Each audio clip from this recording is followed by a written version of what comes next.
with enemies running amok in places you might not expect to see them, and two teams with their playoff hopes on the line. You're watching A Link to the Past Randomizer Open League here in Season 4. It is Week 7. This last game between Amish Paradise and Rando Babies is a winner-take-all for all the marbles, a playoff spot at large. I'm Zeruvi, and tonight I am joined by Jawsome Sauce. How you doing, Jaws? Hey, I'm doing great. This is going to be an awesome playoff race, essentially. Oh, yeah. These two teams vying for the second slot in their division. A pretty close affair with one game in hand. Amish Paradise took a win last night. Rando Babies has to win tonight to secure that second playoff spot in that division. Yeah, this is for everything. And what's great about it is co-op. So we've got most of both teams here playing. It's 2 versus 2. They're working together through an Randomizer open seed with some boots to start out with. So it's on. Oh, it's on, and you've got all kinds of a mess waiting for you depending on what the Randomizer shuffle decided to do, where your bosses decide to show up, and of course, with a pair of boots on your feet, you could end up running into trouble at any turn. And what I love about this is it's kind of like a mini test of our Zelda knowledge. Do we remember all the names of the enemies that we never see? The difference between a Picket and a Popo and everything in between. And sometimes you'll see a Lionel in a building. Why is that there? Well, that's what's fun about Randomizer. It does make some rooms a lot more difficult, and it makes other rooms a little less difficult. And we are going to see the split immediately happen. Both teams decide to send one to Sanctuary, the other one to Link's house, and that's the nature of co-op.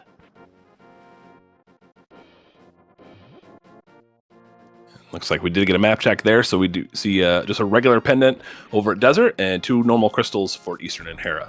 So this is an open seed. It's still 7 crystals to get into Ganon's tower, defeat Agatu, defeat Ganon, and just kind of a normal game, except for, you saw Beamos there on the castle walls. You're seeing all sorts of weird stuff, and all the bosses are, of course, shuffled as well.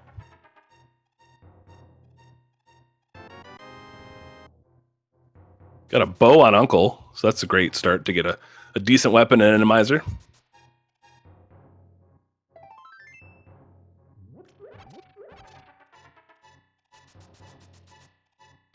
And these teams, it's co-op. They share information.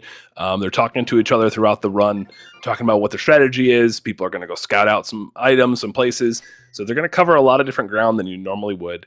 As we get a lumberjack check, nothing here, just bombs. So we're not going to necessarily see Aga for that, at least. But who knows what the seed has in store in terms of Dark World access for us.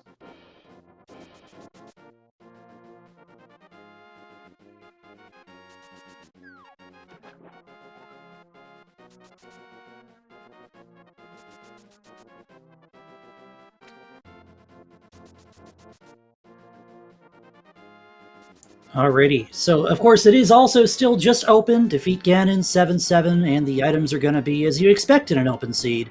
But that is going to be what plays in here, is your bosses are not going to be as they may seem. We do have a full boss shuffle. So there's going to be at least 1 copy of every boss in any place that they can spawn, in addition to 3 random duplicates.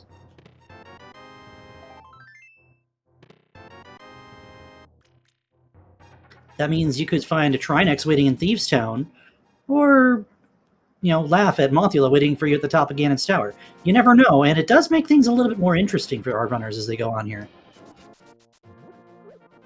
As we see Mr. Aaron Snerd going towards Eastern Palace, one thing to point out with Randomizer is that the bow restrictions, the things that lock rooms because enemies, those have been removed. So you don't have to have bow to get through that dark room in the back. Same thing with Pod. You don't need to kill those Igors because those have been replaced with other enemies. So, having the bow doesn't necessarily unlock Eastern Palace, but if you're right there and you've got a weapon and you're scouting as a team, sometimes it's just worth it to check it out anyway.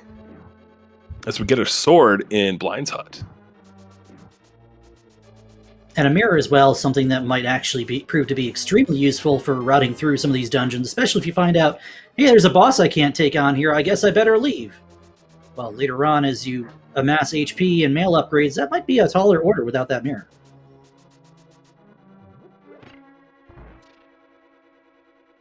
So Aaron chasing this bow. While the bow's not required as kill rooms, and Randomizer replace enemies with those that can be killed with bombs at the absolute minimum.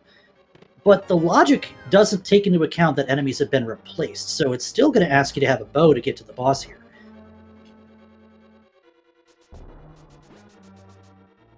Right, and you don't know what the boss is, so get into the back thinking you're okay, and then Trinex is there, or Cold Stare, something that's much later in the game. Argus, blind without a sword or hammer wouldn't be very fun to find here either. And you see Amish Paradise going ahead and cleaning up Kakariko here. Zero Nix is going to hit the south side, where Vextifer happens to be. And Aaron is about halfway through his trip through Eastern Palace. So we did see a functionality change that occurred in the latest version of this randomizer. When you pick up the compass to a dungeon, it will tell you who the boss is you're facing in this dungeon. And I believe that was an Argus that we saw. Yeah, that was Argus. Of course, Argus can't be touched without, at the very least, a hookshot. So getting that glove out of the Eastern Big Chest, though, is probably good news for Rando babies here. We see Dapper has a lamp, so I assume somewhere in Kakariko, maybe in the chicken hut or something around there. I'll have to see where that came from. That's a big pickup. So that functionality with the compass is pretty huge, because normally you'd have to kind of spend the time to make that decision if you want to go to the back of Eastern Palace just to see who's there.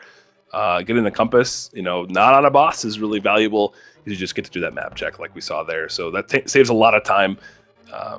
Makes it actually something you're happy to get. Let's talk about that lamp for a moment also. We did see Aaron's Nerd go through the east side dark room of Eastern Palace, which is not something most runners would be comfortable doing in this setting, because Randomizer can put basically anything in the dark, and I mean anything. For all you know, sitting there 3-4 hearts, you could walk into a Lionel and then it's game over. Yeah, and was there a glove in Eastern Palace? I believe there sure was. There was a glove in the Eastern Palace big chest. It's fun to watch 4 streams at once. So I believe we're going to see the front of Escape from Dapper. I'm not going to chase that bow just yet. Might send Zero Nix in that direction. You're going to see the back of Escape, however, from Aaron's Nerd, and this is another example of what Randomizer can do to just harass you. Is as soon as you drop down, you're being assailed by red guards, and they have quite the hitbox reach. Excuse me, Mr. Aaron's Nerd does have bombos, but doesn't have a sword, so that is one, you get half the piece there, where bombos or ether or any of those medallions and a sword actually come in really handy in Randomizer, but at least get a bottle out of the back, that's pretty worth it, with life potion in it already. Yeah, our second bottle, we did see one on Uncle. No, not on Uncle, in Link's house. It was empty, yeah. But the red potion's going to come in handy. And that bombos, while we don't know if it's going to be required for any of the dungeons going forward here, we do know that the sheer existence of it is important because it functions as a nuke button for most of these enemized rooms in the game. Yeah, and the only difference is Mr. Aaron's Nerd hasn't been through town here in Blind's Hut where he's about to get a sword. You got to have that sword still to activate those medallions. So at some point, looks like everybody's going to get that Bombos medallion from Saha and be able to combo there. We got Vex. Vex has it now. He's able to use that O shoot button.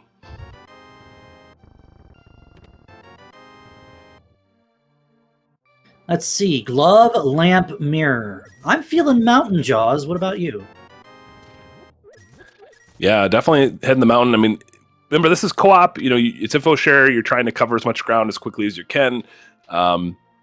So you can send someone to do some of the longer checks, kind of like how Dapper is in the front of Escape, with the lamp. Those are all in logic, so I would imagine one of them is going to head up to the mountain next, unless there's something good here, like in Mini Moldorm Cave or in South Shore that makes them want to go that way.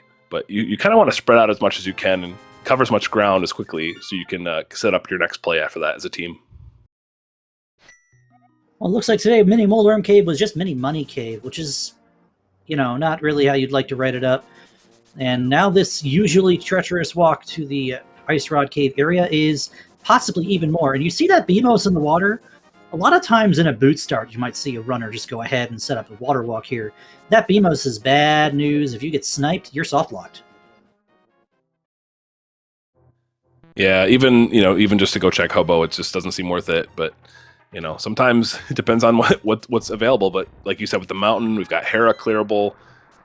That's probably not a risk anybody wants to take. That was a nice spot for a fire bar just hitting under the grass. We didn't see it when Aronzer was going through it, but I believe Vextifer just picked up a Moon Pearl, so we're actually one piece away from Dark World access. Either way you'd like to slice it. It looks like Zero Nix wants a piece of that water walk. Let's see what happens.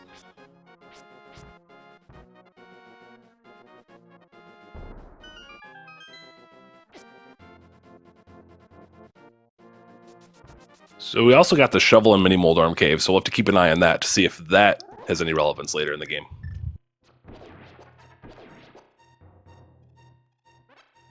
All right, Nick is making his way across the water here with no Moon Pearl. We're probably going to see him dip right into the waterfall here.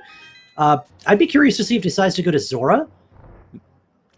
Just because you got 500 rupees and you're here. Nick, you were water walking. You could have gone to waterfall. Nick, what are you doing?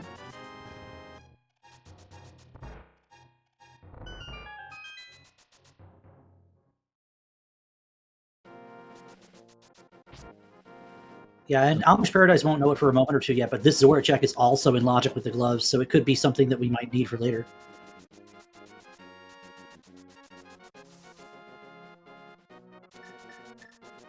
Yeah, also, I believe it was talked about in the chat that maybe Zero Nix had loaded the wrong seed. He did a restart early, so I'm not sure. I can't confirm that, but that can also drive your decisions too, as we see Zora stealing the money but giving a little bit of change for just a laugh in your face.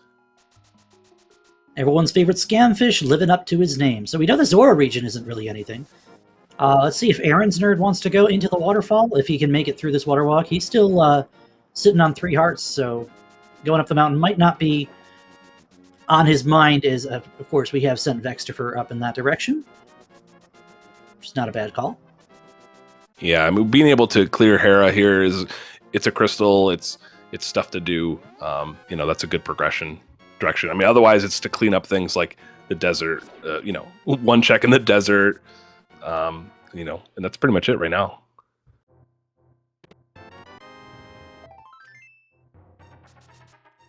Well, nothing of too much excitement sitting in the waterfall cave.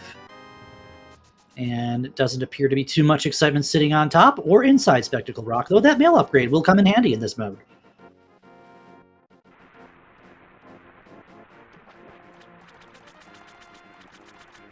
Yeah, imagine, you got to deal with rollers or Lionels or Pokies, any of these 3 to 4 heart one-shots when you have green mail and you only have 4 hearts in the game, that's tough. So getting that blue mail is actually pretty amazing early on in this kind of format.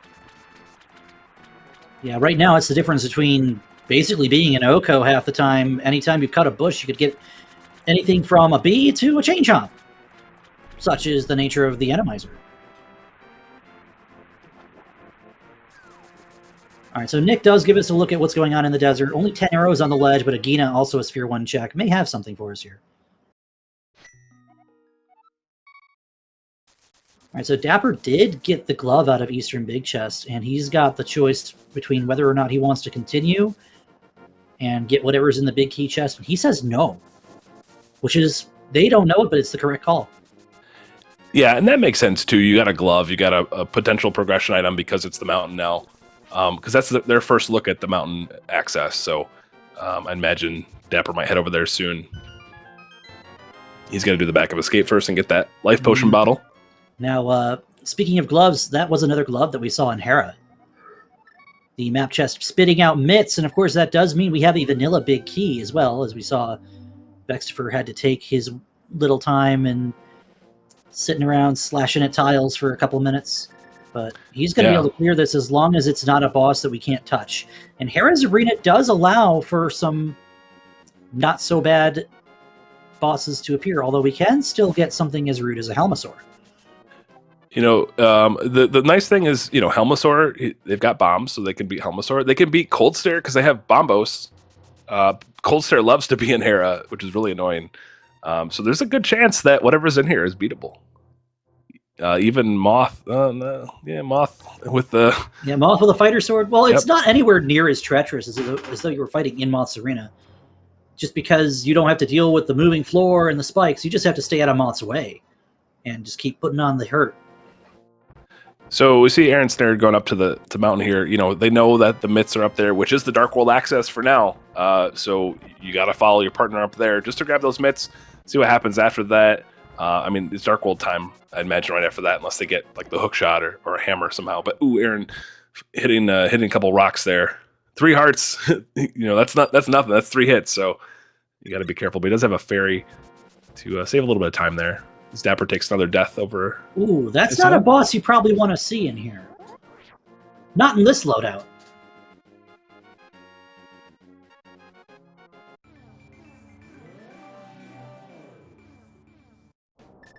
Yeah, Randomizer, especially with this amount of hearts for everybody, you know, you're going to see deaths. That's going to be pretty normal. And that Lionel is just the rudest monster in the game right there. What are you doing to us, Lionel? So Vextifer did pick up the compass, and as we expect, he immediately checked the map, and you see him fill in his HP because we have Vitreous sitting at the top of Hera.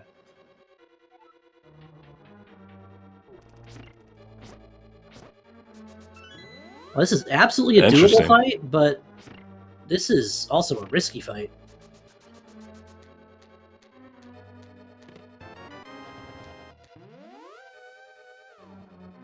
And of course, Vextifer not having a bow, so he's going to have to go straight into Fighter Sword, which means it has to be spins, because you know most bosses from the Dark World will not take Fighter Sword damage, with notable exceptions, of course.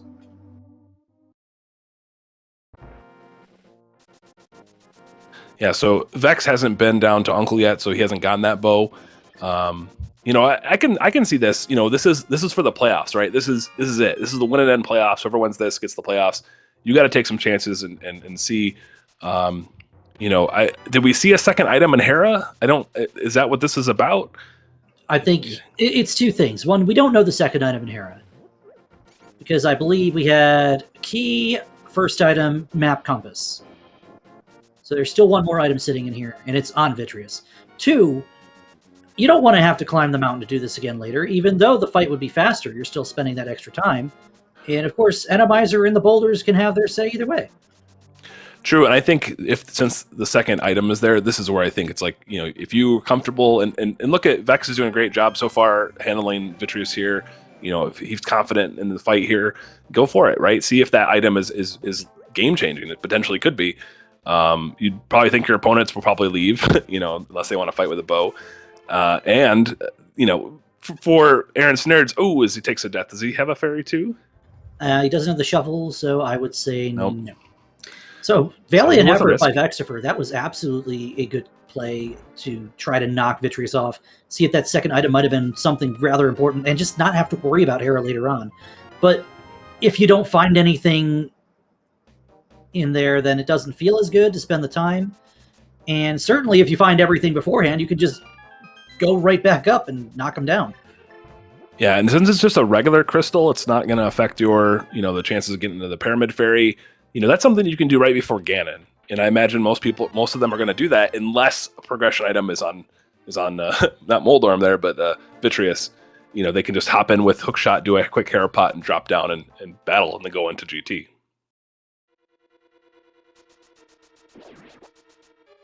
So we've got Aaron. Oh, go ahead. It'll be interesting to see for me if Dapper Wormman decides to make the same call and try to give Fighter Sword Vidya a shot. He does have the bow, which makes the fight a lot more comfortable.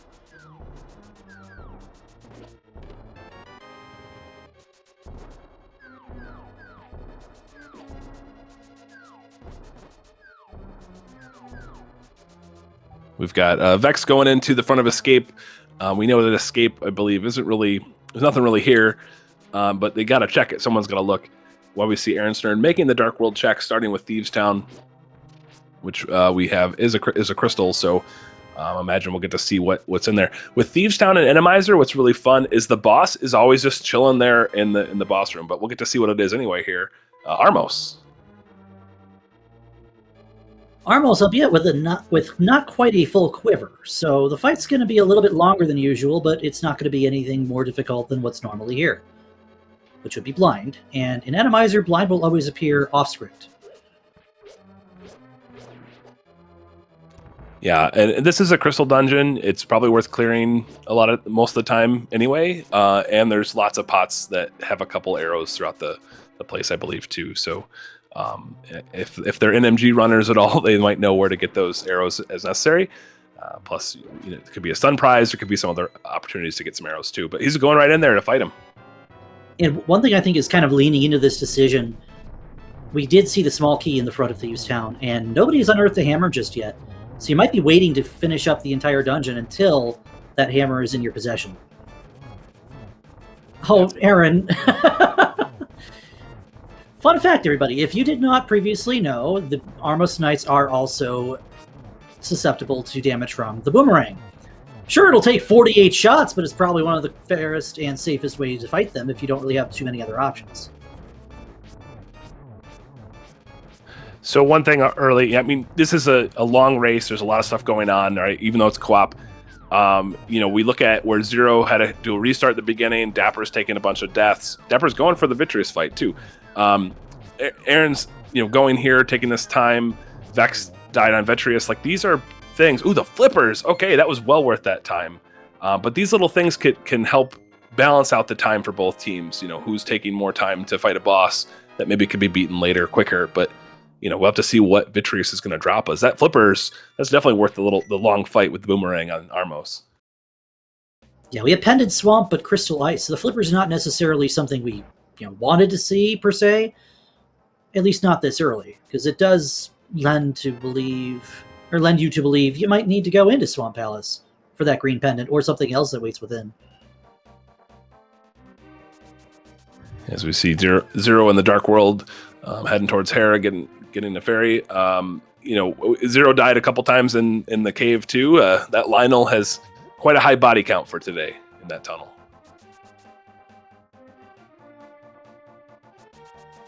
See, Dapper has held on to exactly 8 arrows, and that's going to allow him to finish this off.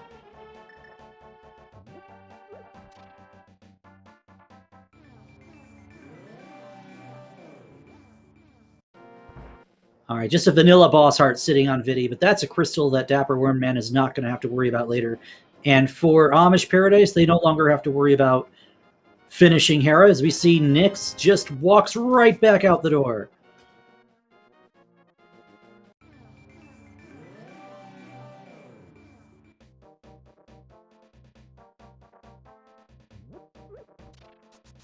And Rando Baby is going to take a full look at the west side of Dark World. We've got...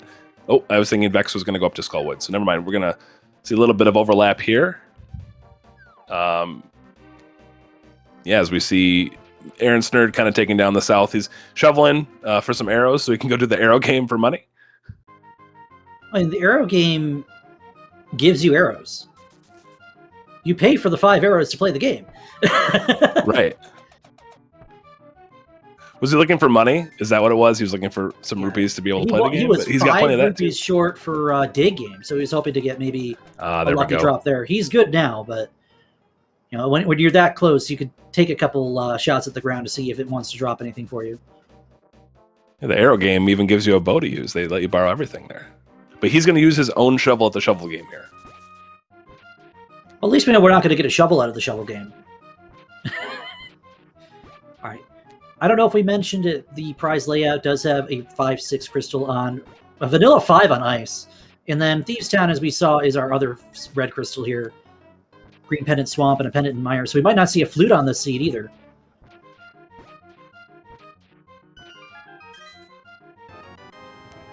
And there's some arrows out of the dig game. So he might not have been looking for arrows before, but he definitely got some anyway. I didn't see where Dapper Wormman was to take the death. It was Skullwoods. Okay.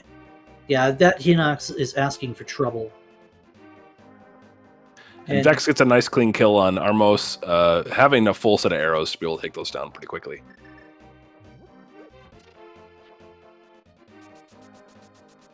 I think at some point you have to decide that you have to do something about it. And especially with that bubble just bouncing around the room. And there's exactly what I was trying to say.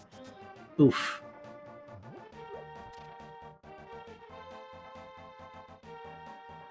So Vextifer is now going to join Dapper Warman in the front of Skullwoods.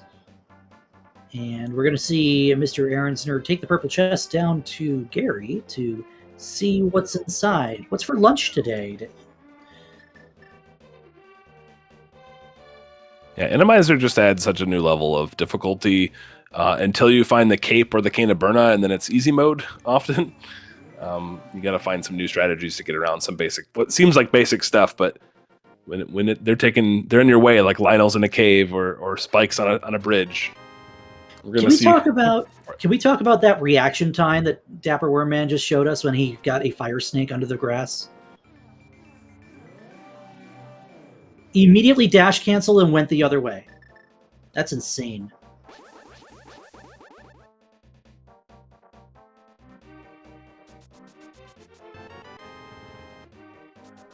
So we do see a book and a Master Sword back-to-back checks for Mr. Aaronsner.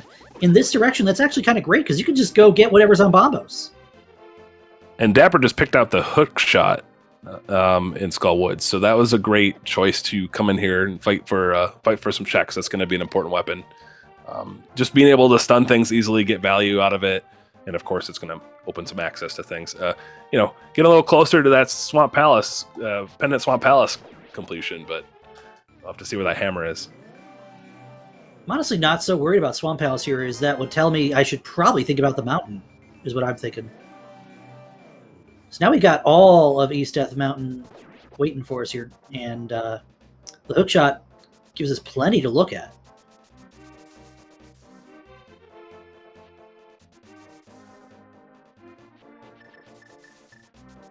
And Vex got his hookshot as well from Skullwoods as they finish it up. We got a compass, but I did not see the check. Did anybody see the boss?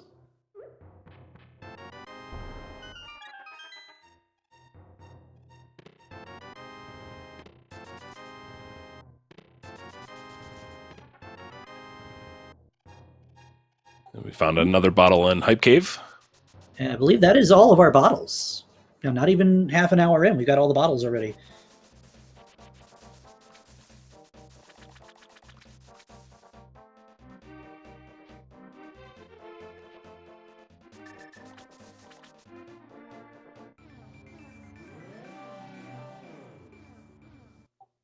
So just thinking about decisions that they're probably talking through. It looks like Mr. Aaronsner's going to do a Swamp Palace check here. He's already gone through here, and now he's draining the swamp, draining the dam.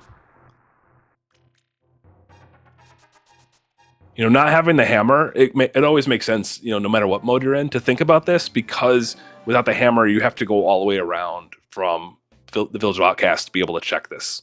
So I can see... and again, with co-op, you send somebody to scout just to make sure the whole team gets the information. This makes sense. Yeah, it lends to a lot of things you might see. If you're not going to do this check now, when exactly are you ever going to do it? Last location? And especially in an info share setting where you're doing something on the complete opposite end of the world as your partner is. And it is an item, but it is not a hammer. As Dapper and Vex high-five each other in the Graveyard Ledge, getting the cape. Yeah, so they got a safety item that's going to be pretty huge for the rest of this seed to be able to go invisible for a little bit and avoid the Lionels and all the crazy stuff happening. It'd be pretty nice to have if you do it, for example, a spike in a very bad spot, because that can happen too. I didn't see if anyone looked at Bumper Ledge. I imagine they did on their way by. And also, interestingly here, Mr. Aaronsner having that book is going to be able to go into Desert Palace, which is another pendant, but 2 items at large for our runners here.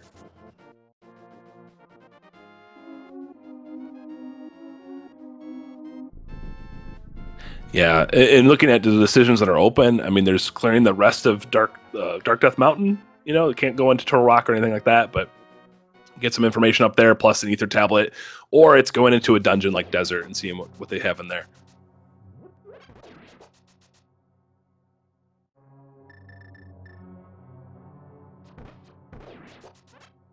One other spot we might not really think about because, again, no hammer.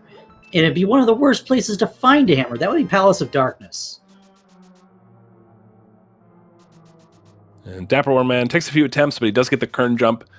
because he hasn't been at Thieves Town to get those flippers. Even though Zero saw them, they didn't need them. So he's going to go over to check Catfish as well. And since Zero did not do the waterfall checks, I imagine Dapper is going to do that while he's here too. If he splash deletes.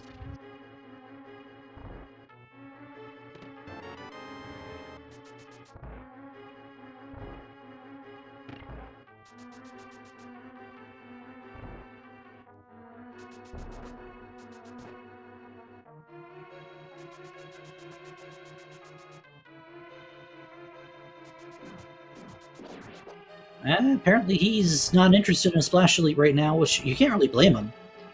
It's 2 checks that would be... You have no idea what the light side of the Zora domain looks like at that point. That's a rod that we see in Desert Palace. That is a required fire rod.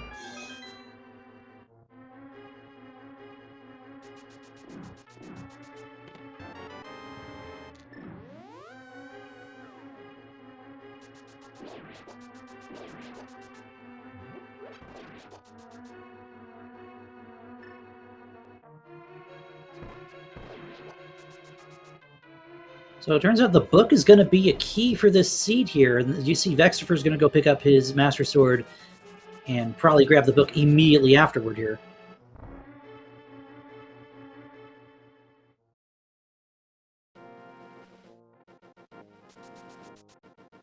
And Dapper is doing a bunch of tree pulls. I don't know if he was farming for arrows for Thieves Town.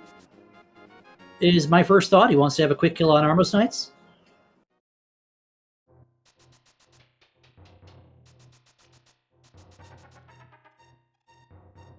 And chat pointing out also the reason we didn't see Dapper splash delete is because he had no arrows. So fair enough. That is a very good excuse to not get the waterfall checks out of the way. Zero Nix walks into Palace of Darkness for the first time.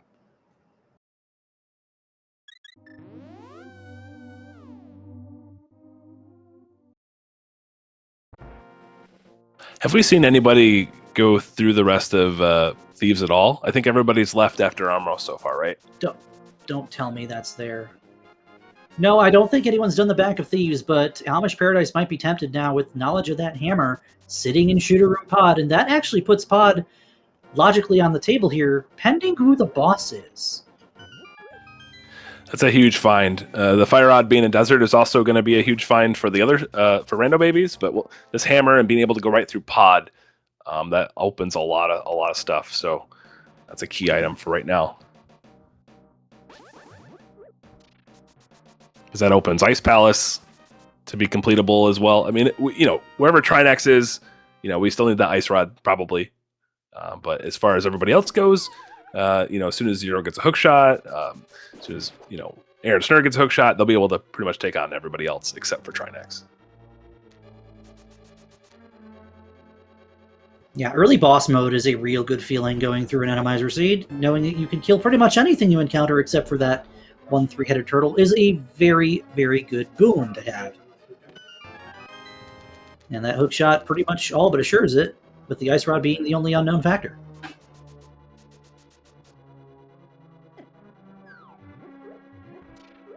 One of our trackers tonight, Professor Pixie, is pointing out in chat, one thing that we do need to know, that Fire Rod makes Skull Woods clearable, as it is one place that Trinex cannot reside.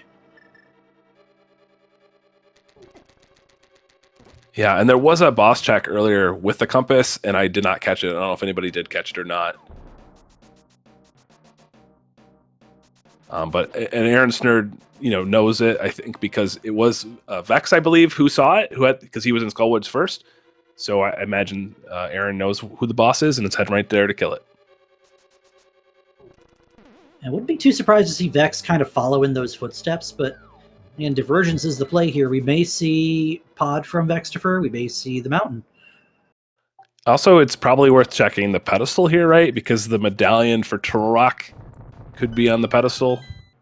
If Bombos is what opens up Pendant Mire, because Kane can't be on the pedestal, but Ether or Quake could be. Speaking of Ether, that is the direction that Dapper Wormman has decided to go before tackling east side of Death Mountain here. I like the choice to not leave it behind.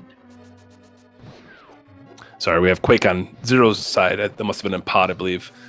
So yeah, Ether could still matter, but other than that, I think the Ped would be dead if I'm not mistaken, unless somehow they need that flute for Meyer. But I don't, we could, lots of options there, I guess. Could see something crazy like the flute to get the vanilla cane from Meyer into, who knows. I mean, flute can't be on pedestal because Meyer's the third pendant. Right. So I mean, at that point, it would kind of have to be Ether, wouldn't it? Or a Master Fetch Quest leading to it. Oh, I can only hope. Powder on top of mushroom to powder to everything. All right, so we see the second item in Skullwoods is yet another vanilla boss heart. Thanks, game.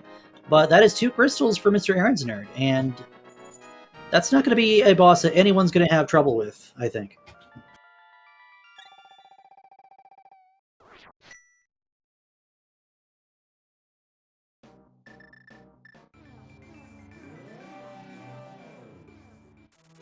We're going to get a look into Ice Palace as Vex heads in there. It's again another open clearable thing. Although he doesn't have the hammer yet, so we know he can't beat it. Only Zero has this key information right now. Remember what you said about a minute ago about powder possibly being on pedestal?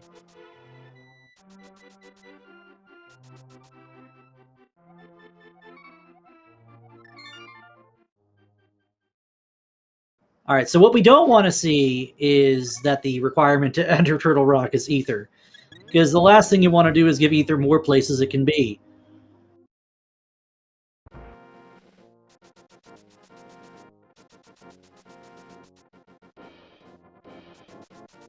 No hammer for Vextifer, so we'll probably see the... Oh, that is a Trinex sitting at the basement of Ice Palace. So we will not be seeing this dungeon cleared, even if he had a hammer.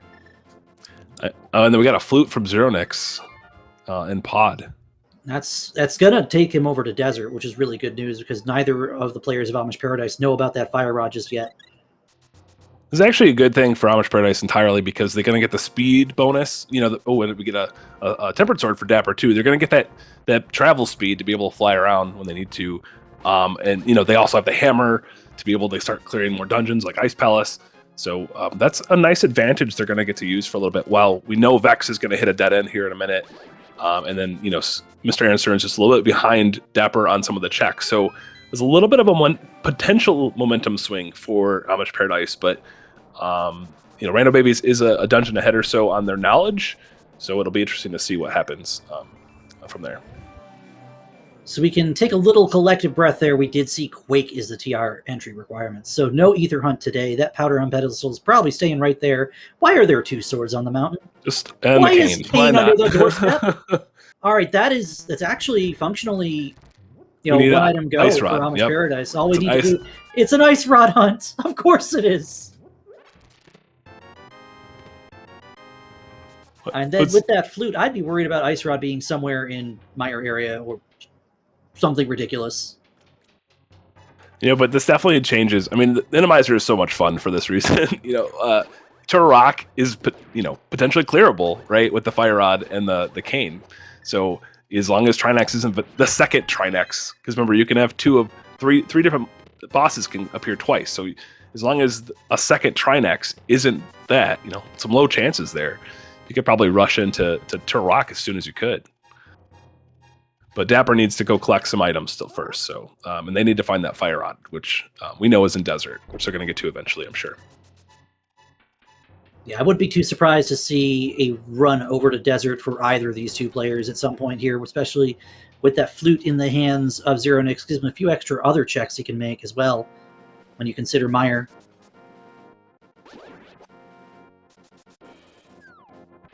Yeah, there was a mushroom, I believe in Paradox Cave, mushroom came out of there.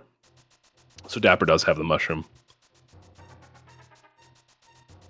Chat was asking about that. So, another benefit to the co-op is, Vex is in Ice Palace and he's going to hit a wall because we know there's not going to be a hammer in there. But that is a good scouting. Half magic, ooh, nice to have. There is some value. He's going to get items in there. You got to clear stuff to get the information. So it's not a waste of time for the team, even though they'll be a bit behind on. He'll have to come through twice. You thought Moth was rude in his own arena. You get him sitting between the corner and the spikes and pod and holding his own compass to boot. So that was a blind boss jump for Zero Nix, and it worked out in his favor this time. And it's really important again to point out that Pod had Hammer, and this is a seed where the only way to get into was you either had to beat Aga, but to go fast, or use those mitts, go all the way around the world like Dapper is doing right now. So that puts a kind of a low priority on Pod. As you see, Rando Baby is not quite heading that way. So Zero having gone all the way around the world to check that instead of maybe going to the mountain earlier or some other options, that's paid off pretty well so far for Amish Paradise. Just sort of the order of things. One little thing I might be a slight bit concerned about is we do have that Crystal Eastern that Zero Nix could have now taken care of having... Oh, he hasn't picked up the hookshot in Skull Woods yet, so never mind that. We're going to see Dapper Wormman take care of that for sure. But if the only thing you're looking for at this point is Ice Rod, so I think fanning out and sending one person ahead to scout to where that Ice Rod could possibly be is going to be a play that possibly gives you a better chance of winning here.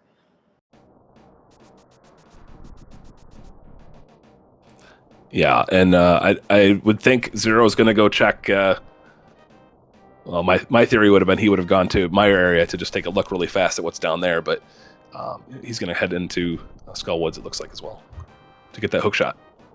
Yeah, he wants the hook shot. The hook shot does give us a lot of movement benefits and extra places you can go, so that'll be a nice pickup for him. It does also give him the benefit of not having to worry about a boot bonk in Mire 1 if we do decide to enter, because the enemy layout can be kind of rude in that regard.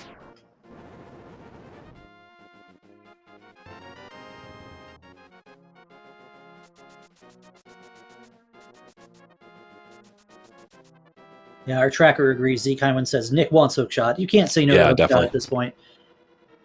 Not when it's just up for grabs and you can finish the dungeon anytime you want.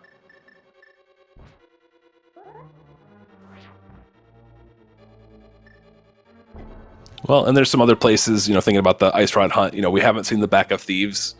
Now they have the hammer with the key. That's an annoying place to return to, of course.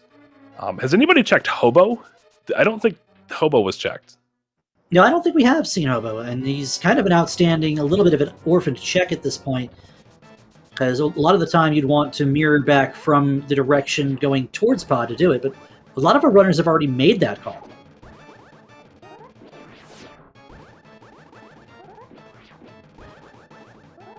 Aaron, knowing Vitris is sitting up here, has something extra sharp for the eyeballs today, so I think this boss might be blind. Well, no, but And I guess Ice Rod could also be on the pedestal. Did Vex check that when he defeated Skullwoods? Yeah, we did see a pedestal read. It did say, good. I can turn... If you haven't seen getting deboosted through a clip, through a rail before, there's one from Dapper Wormman. Yeah, it's powder on pedestal today, and unless Ice Rod is sitting on Magic Bat, I think we'll be picking that up. And Dapper has the mushroom and a cane, and I'm sure he knows how to fake powder, so it'd be interesting to see if that happens anytime soon from any of these. Same with Aaron Snurd. They've got the tools now to skip that. Oh, and Nick wanted to go take care of Moldorm, but he doesn't have the Fire Rod. But he has activated his flute, so he can now go straight to Desert to pick it up. Yeah, and they don't know where it is yet, so yep, that's really the only place to go for them. It makes sense. And plus, they're going to check the Mire area since they have access to that. And here's the thing that actually may play as a huge advantage. If you find the Ice Rod before the Fire Rod, we could be talking about Go Mode for Amish Paradise in very quick fashion here.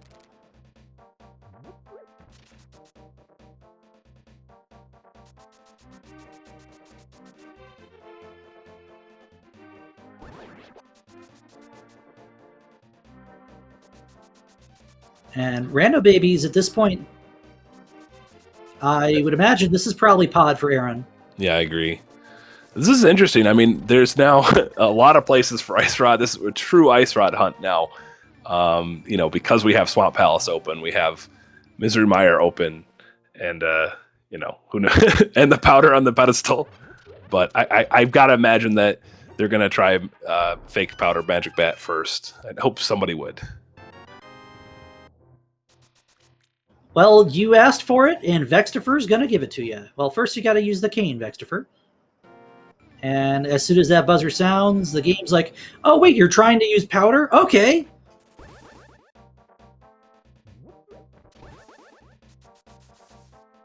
There it is. Oh my god. Man. This is a ped seed. What a ridiculous item This is to play. and that's, you know, that's huge. That is huge. That's so big. So Dapper, I don't think Amish Paradise has read the pedestal.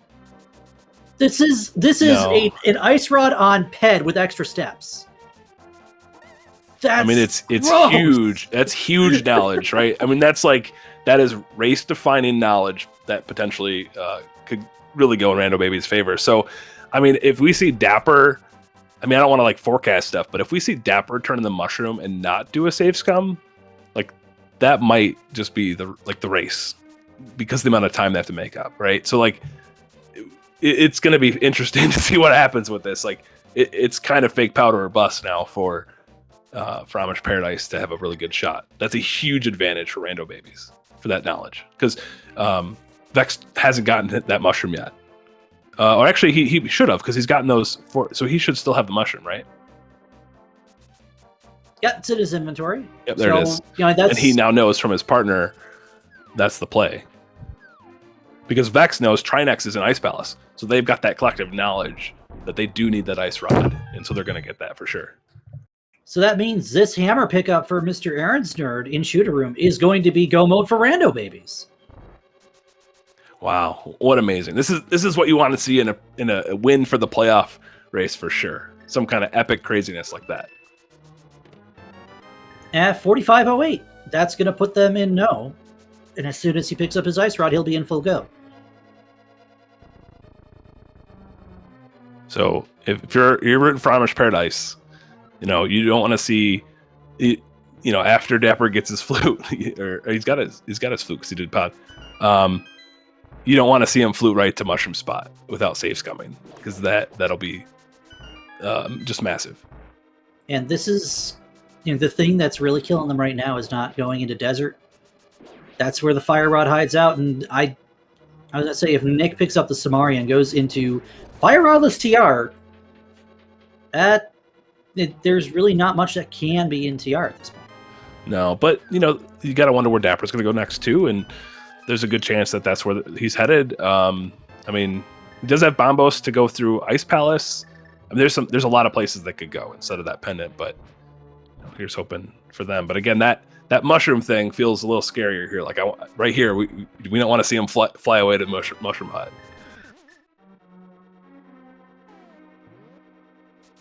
No, he's going to go read the pedestal first. Which is, honestly, it's not a bad call here. You want to get that information out of the way if you can. And that might actually make him think about the mushroom, and that'd be huge.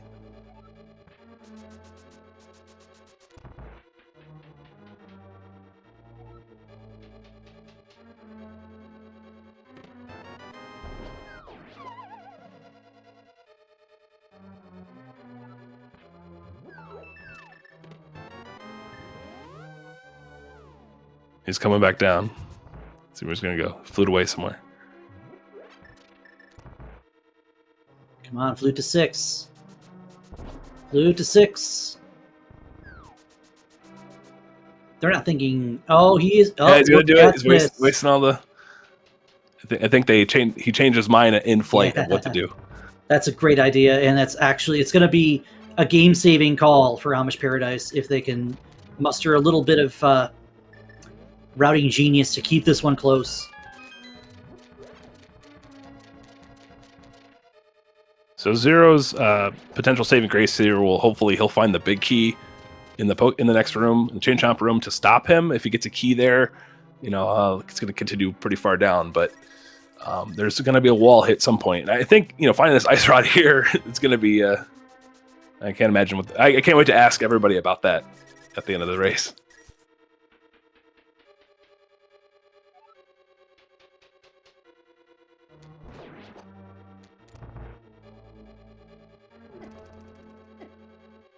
Okay, well that's a good sign for Zero to push him out of Turtle Rock to keep that going.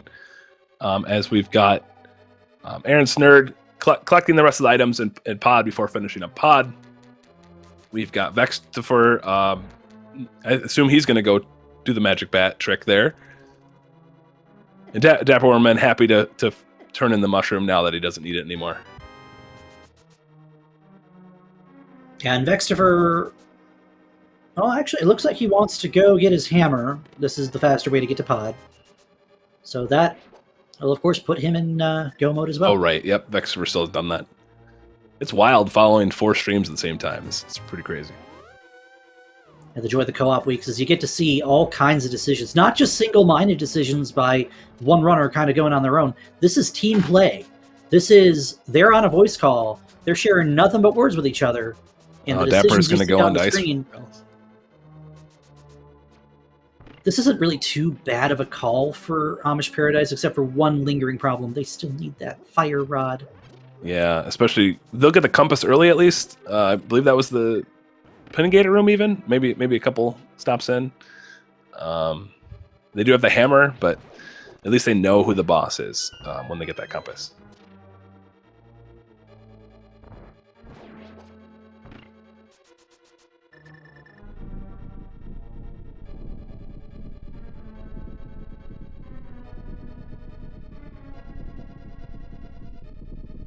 So really, in terms of balance, trying to figure out like who's winning. It's, this game is crazy. Randomizer is nuts. Lots of deaths can still happen even with red males. Rando Babies is finishing Pod, which Amish Paradise is finished completely on both that side. They're looking for they need to find that fire rod to keep their advantage a little bit. So Rando Babies getting a little bit of time here that is taking Amish Paradise to find the fire rod to catch up on dungeons and information. So we could have a pretty even stretch here any minute, depending on when Amish Paradise goes down to desert to get that fire rod. Oh, Dapper, pick up, look at your compass. Look at your compass, dude. Man. And if you've played this game long enough, you know the game has jokes. It likes to give us what we call the rule of fire, where fire rod is locking bombos, or lamp is locking fire rod, or, any combination of those that ends up having some sort of logical play. We don't have this on this seed.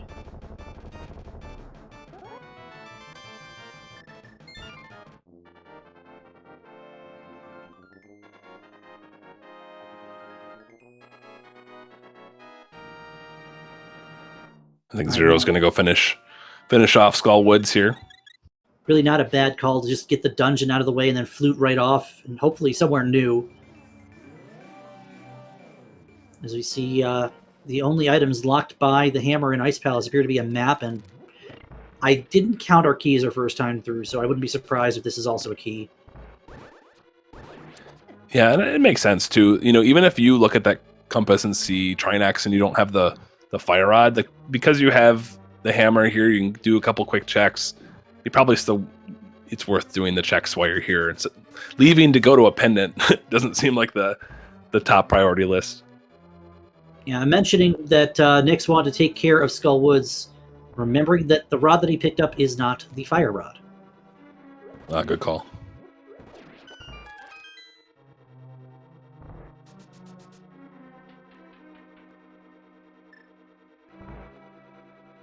That's a little bit of a scary room with that spike just kind of sitting in the middle, and you get knocked back on the ice and have no call over what happens to you in the physics. The Wallmaster drops from the ceiling, and you are very much just along for the ride. Zero's going to get that cape, maybe thinking about Spike Cave, or just having the safety in general while he's there. Because Spike Cave is now open for him.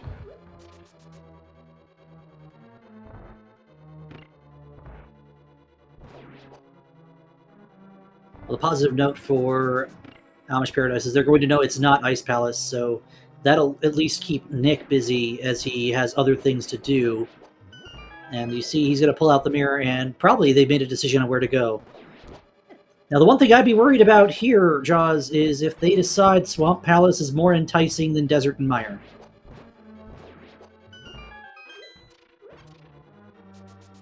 Maybe this is a hobo check. Could be. That is one of the few things we have not seen from either team yet. It could be, actually, this might be Waterfall, too. Right, because 0. So, Rando Babies is probably a little bit ahead now with the time they've made up. They have Eastern Palace down on one side. Vex is about to be able to do that, too. So, this is now a big ticking clock now for Amish Paradise to find that fire rod. Since Rando Babies, if you're just checking in with us, the fire rod is in the right side of Desert Palace, which is a pendant, and the ice rod was on off the powder on Magic Bat from the pedestal, and so they had to fake powder to get Magic Bat to get the ice rod. Rando Babies found that first, which was pretty huge, which has caused Amish Paradise to have to do a lot more searching than Rando Babies had. And here's that little divergence play that I think we should have worried about a little bit, but on the positive side, Zero Nix is making the play for Desert. So they will be saved. They will pick up a fire rod. Question is, how much time has burned off here? You see, there are 5 crystals in Mr. Aaron's Nerd's inventory.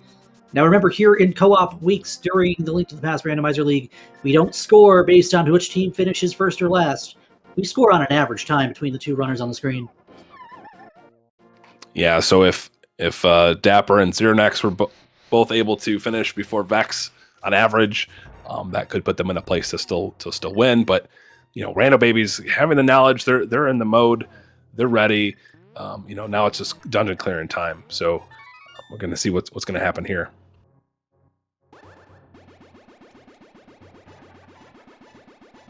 At the very least, we will get to see what else is in Pendant Swamp. If Dapper wants to go a little bit deeper, he is going to have a tiny bit of time to explore before Nix gets his hands on that fire rod.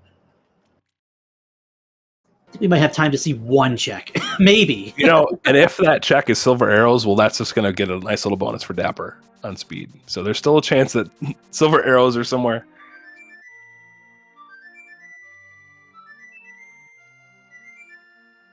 But look, this race is extremely close where it is right now. No one's counted out. It's still Randomizer. They all only have about a full row of health. Yes, they have. Some of them have half magic. They have red mail. They have 4 bottles. But you know what? Doesn't matter when the pokey takes half your life. Anyway, doesn't matter when some of the stuff's going to hit you still hard. Doesn't matter when you could have a wall master sitting in the worst spot, a yellow spike impeding your path. There's all kinds of things that can happen in Randomizer. And we do see Nick picks up his fire rod. That is going to put Amish Paradise in the know, and they know what they've got to do. It's a good old boss rush.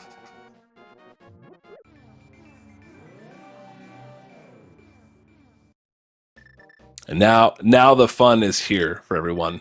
This is the execution plus, since we've got the Randomizer aspect to it.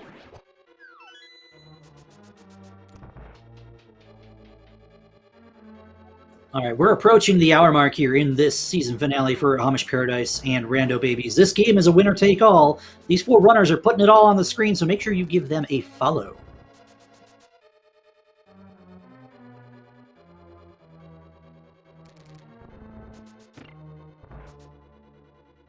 Huge shout-outs on the tracking side tonight. We have Zeke Highwind and Professor Pixie, man and woman in the buttons for us. And a former member of Amish Paradise in the booth with me, and Jawsome Sauce. Jaws, do you like what you see here tonight from your teammates?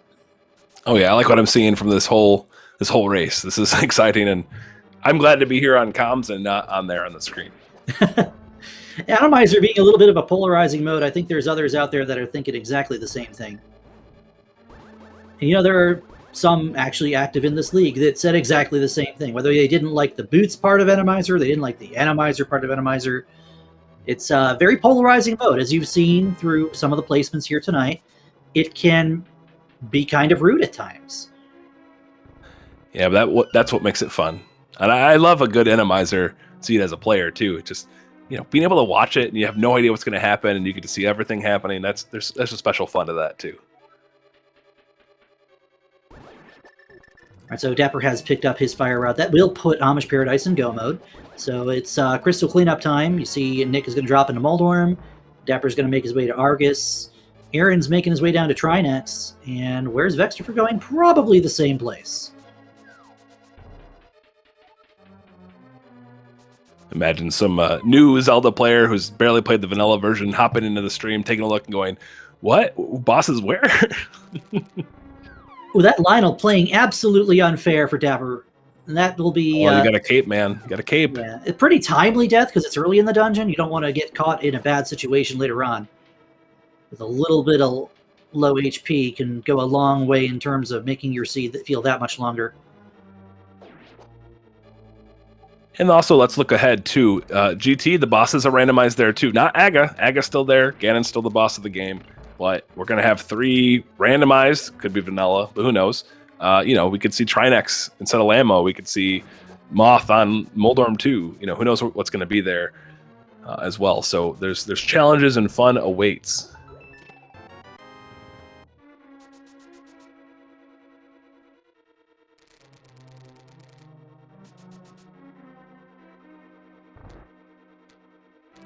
Yeah, as chat points out, the most important question: how many eyes will be on Moldorm?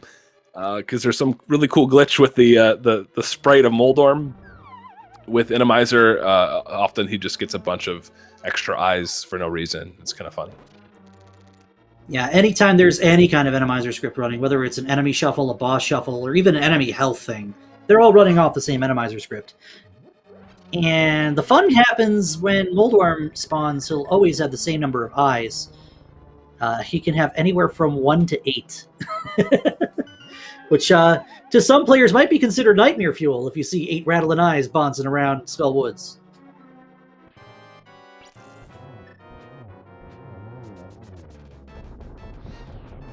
Yeah, this Trinex fight is literally textbook with Gold Sword, half magic being picked up in Iced Tea right beforehand. So this is going to be absolutely no problem at all. Another little randomizer quirk is that the Ice Head of Trinex will not freeze the floor in this mode. There we go. Dapper finally realizing he's got medals. The medallions and capes, I mean, if you're an Enemizer, those are your go-tos. Normally in a normal seed, you love the hook shot to stun things. Just blow everything up. It's going to be a lot easier.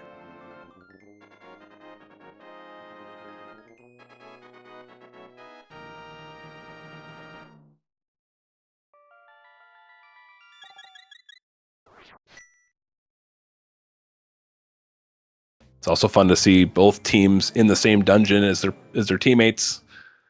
Let's see if they kind of follow that format a little bit. Although Aaron Snurd's quite a bit ahead on the crystal count, as he just needs to go to Rock.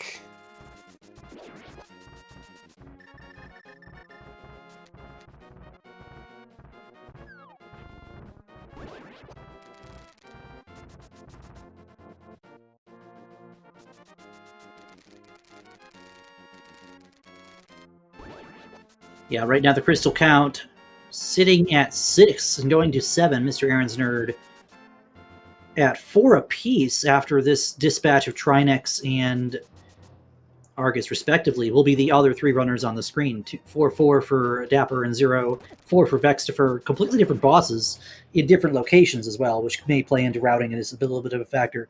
That Hera clear for Dapper means he doesn't have to mirror back on his way to GT. But that's something that Zero Nix and Vextifer still have to take care of before they can go into the tower proper.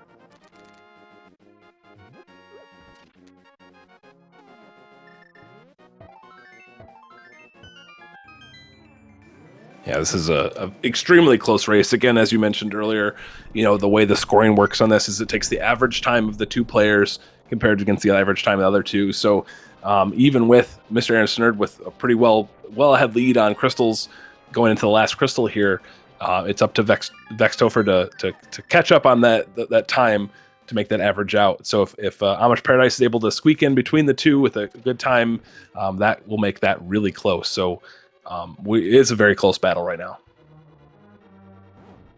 which is exactly what we want to see in a pre-playoff. These teams both are definitely showing that they're playoff worthy here tonight. So really excellent race we get to see.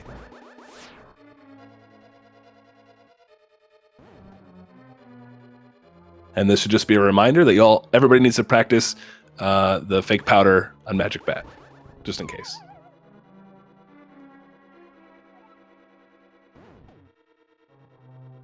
Yeah, one extra thing that kind of plays out nice for our runners too is just having that mushroom with the knowledge that you're not ever going to get the powder if you ever happen to be low on magic and HP, well, you got your solution right there in pocket. Just fake powder any bubble or bunny beam that happens to be in your way.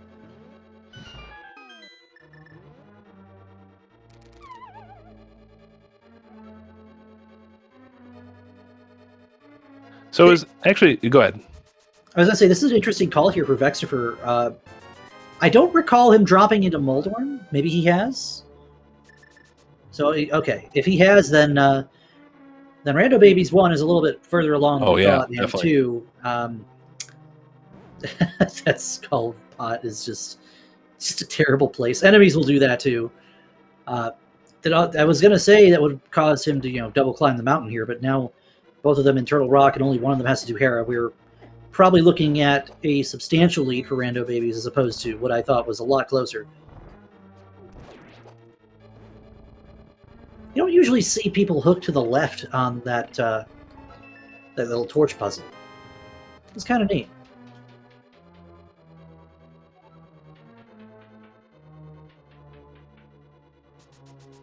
Oh yeah, definitely. Yeah, so there's a nice lead now for Rando Babies. So that time spent searching for the fire rod was definitely problematic for Amish Paradise. But you know what? When you have a seed that you need to use fake powder on Magic Pat to get the ice rod, that's the Rando. That's the good stuff.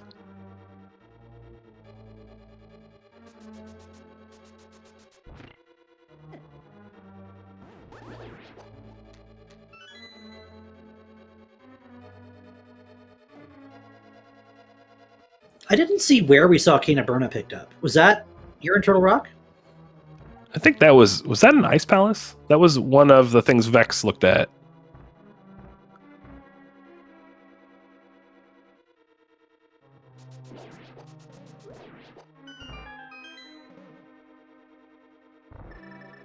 It's again the fun of looking at 4 streams where like whoever you're looking at, you miss 3 other things. And that's why we have not 1 but 2 trackers for these co-op weeks, because that's a lot for 2 eyes to keep a handle on. So again, big shout outs to Seek Highwind, Professor Pixie. Tracking is hard business. That's right. I'll be we the first to appreciate admit. your help anyway. Yeah, it sounds easy because like, oh, you just sit there and press buttons, but you have to actually be paying attention to what's going on the screen. And if you've got your eyes glued on one thing, you're going to miss another. It's guaranteed. It's very hard to just split your attention the entire way through. We do see we have enough keys that this is a skippable laser bridge for our runners here. And Aaron deciding to bonk over a roller that does not exist on the seat. So muscle memory taking over. Speaking of rollers,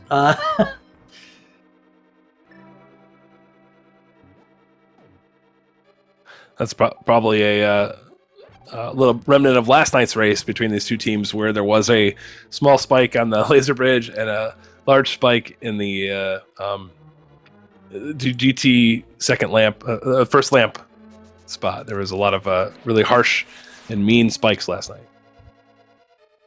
Yeah, that's the one you hate to see, is that spike sitting in Torches 2 and GT. And especially in the situation we were in between these 2 teams last night, there was not an invincibility item to be had. So you had to figure out how to iframe your way through that spike. Yeah, narrow platforms, that's a little bit of a tricky maneuver. As we get Argus Part 2. The Argusing.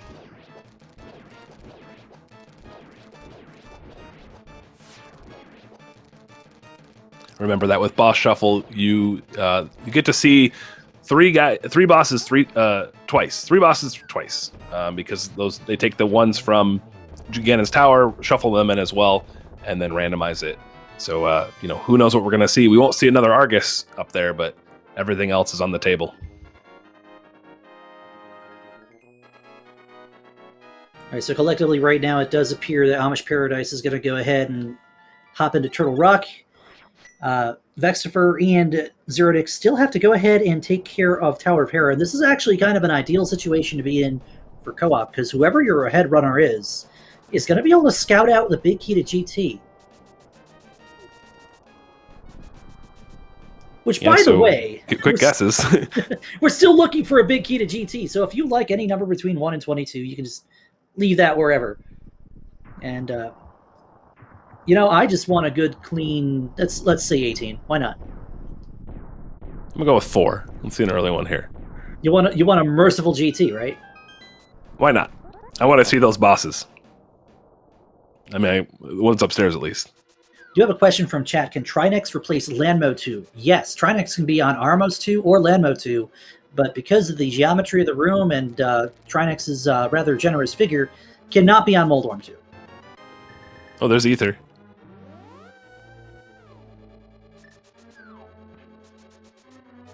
And Mr. Aaron got a key in Hope Room there, but is choosing to go left instead of full right.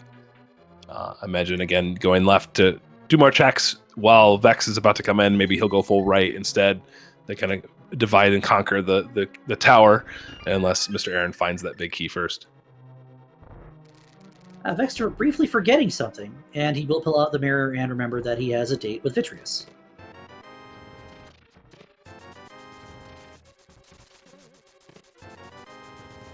I mean, if you're gonna forget that you have to do a dungeon, Hera's the best one to forget because you're already right there.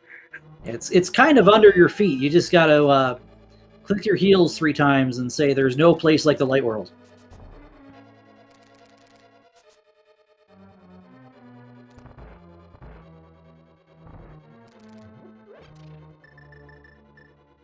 Well, that would be a root spike, and that's why we have a cape.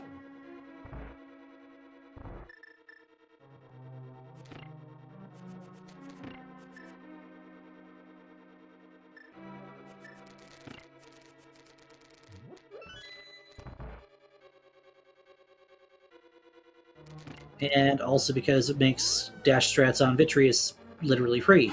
That would be another good reason to have a cape. So here we are with check number 9.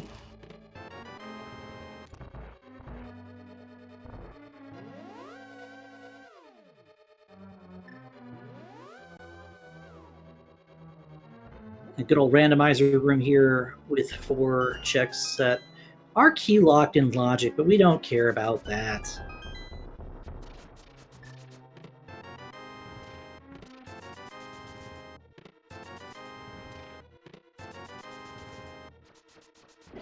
Well, it's more like the treasure room today. And you see randomizer room usually referred to because you only ever see it in randomizer. And a lot of the times it likes to either give you the big key or a sword or something nice before your final battle with Ganon. And a lot of the times you'll see it try to be as vanilla as possible. This time it was just all money.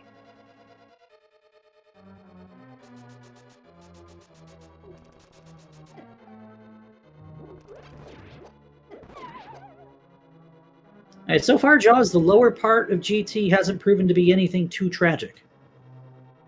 Yeah, we're going to see Vex go to the right side here, which is actually pretty good because it allow him to just do a full right in case it's down here by what used to be Ice Armos that we don't know what it's going to be. So, he doesn't have to go all the way back to the left side necessarily if he's already in the compass room, but just see where this big key, if it's in the vanilla big key room, or if it's down here in the compass room.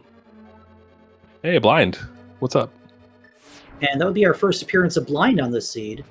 No Ice Trinex. Probably everyone's going to breathe a sigh of relief when they see this. It's actually a fun variation, just because it just adds the ice. Like this seems like it could have been intentional. Just upgrade a little. Oh, and they found it in the compass room, so Aaron Snurd's going to head back over there. Ignore Blind. Blind gets to live a little bit longer.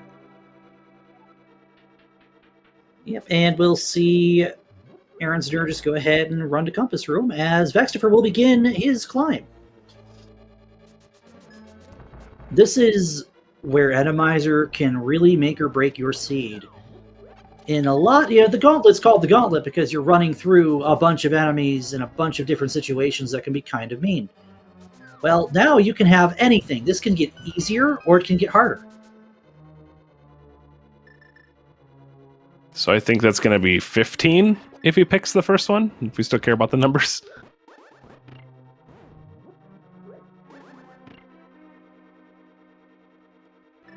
Funny enough, did you say 18? Because it would have been 18 if he would have finished Blind first. You're not wrong. Honorary 18. All right. Well, Nick's gonna run on up to Vitreous, and Dapper's just got to dispatch this Argus, and then we'll see Amish Paradise join us in the tower.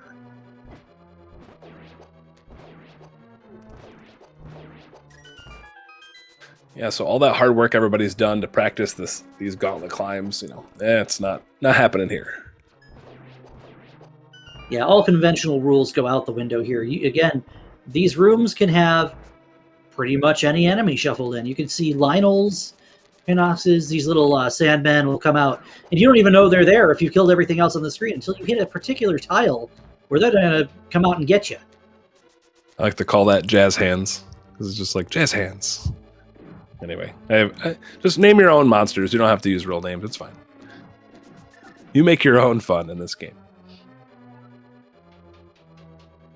There is still that extra boss sitting in, well, 2 extra bosses. That could be anything. You might see Helmasaur sitting at the top of the tower here where Moldorm usually rests, and Helma in that arena is not exactly a fun fight.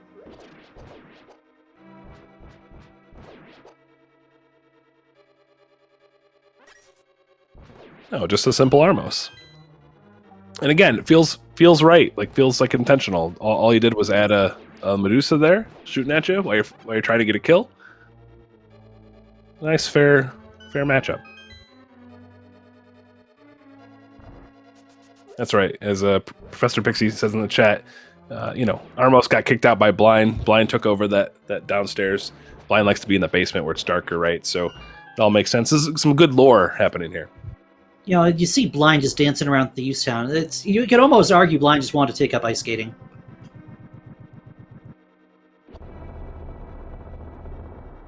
And there, Mr. Aaron just having none of it, just bombos away. That's a good way to clear a lot of these. This is what's great about Randomizer. You spend all this time if you practice NMG, if you practice standard or open modes, the basic stuff. This really gets to test your skills with all of your tools, different loadouts. You get to try different things. Who knows what Ether actually does until you do Randomizer. So it's really fun if you don't really, if you haven't done Randomizer, definitely load up a couple seeds and try it. I think you'll at least enjoy the experience of trying out new tools that you may not have done before. All right, we got the polar opposite of last night. You go from a spike that's impossible to dodge to a thief that you can just kill in one swipe.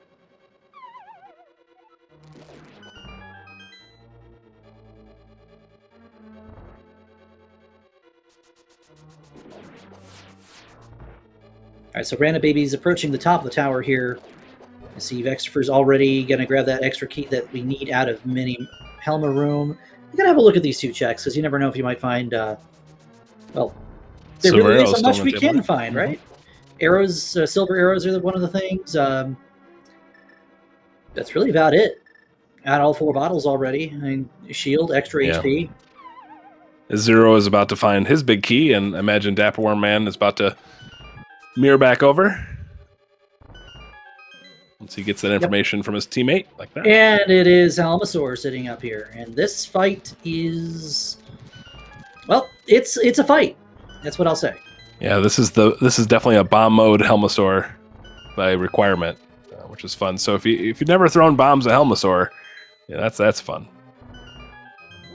Fun fact: you can throw bombs at Helmasaur. I'll say, Vex for making it look really easy. That was great. I just love the glitches that come with Randomizer. Like, see the Helmasaur legs crawling from the other side of the wall. That's a really good fight. That's really hard. There's pitfalls everywhere. Yeah, that tail hurts. Well done. As we've got Mr. Aaron Snurd going to show us how it's done just as well. Mr. Aaron got a little bit better of a pattern, I guess, because he was able to get Helmasaur up into that upper left corner, giving him some more space up front. So you could do the dance to maneuver your boss to where you want it to be. And we did see Vexter pick up that last check after the final boss in GT that isn't named Aghanim. And nothing else, nothing extra helpful. So silvers will still remain at large as we finish this one out. And with gold sword or red mail, silvers are extra, I would say. Very well done agate too. Kind of nice patterns.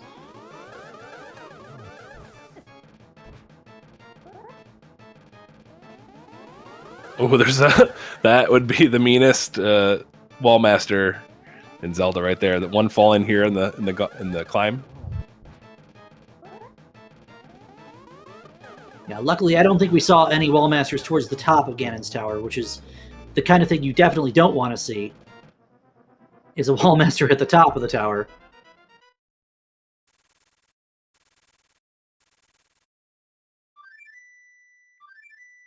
But Vextifer has dropped into Ganon. And 6 quick swipes of the gold sword for phases 1 and 2, 4 to take him through to phase 4, and then silverless fight 12 spins.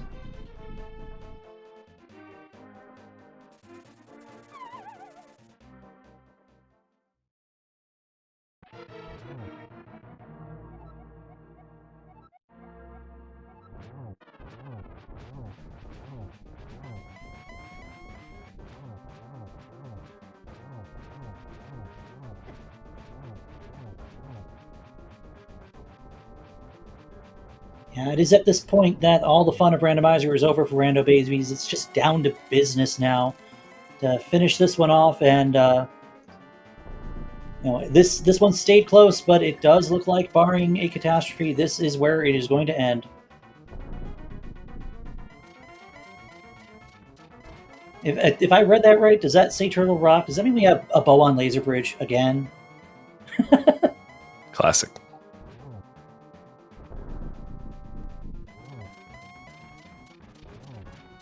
That's always fun because there was a chance you could get it still. If you didn't steal the key, if the big key had been somewhere else, everybody would have got silvers. That's a little different than if you're just poking around through Turtle Rock and you get everything and then you see, did you find the silver arrows in Misery Mire? It's like, no, I didn't find the silver arrows in a dungeon I never wanted to go into. It actually would have been much better if it said in my tower, because it would have been behind blind, like 2 hits away for Aaron. Didn't need it, but right. Yeah, Vextifer's dispatched Ganon, so let's see some G's in chat for a single game. Finished by Rando Babies, and right behind him, Mr. Aaron Snerd getting some nice triples on this phase 3. Yeah, and with your GGs, definitely a GG for everyone for knowing the fake powder strat, because that was the defining moment of this race. Between that and having to clear 3 dungeons.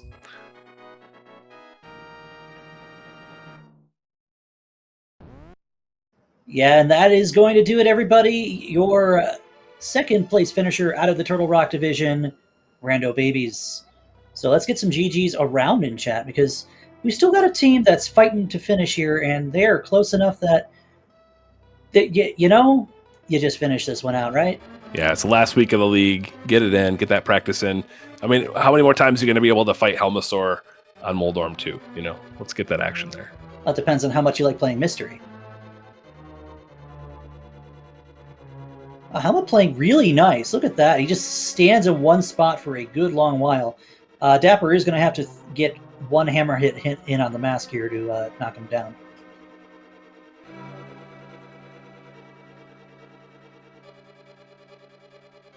Yeah, that tail's scary no matter how many hearts or mail you have.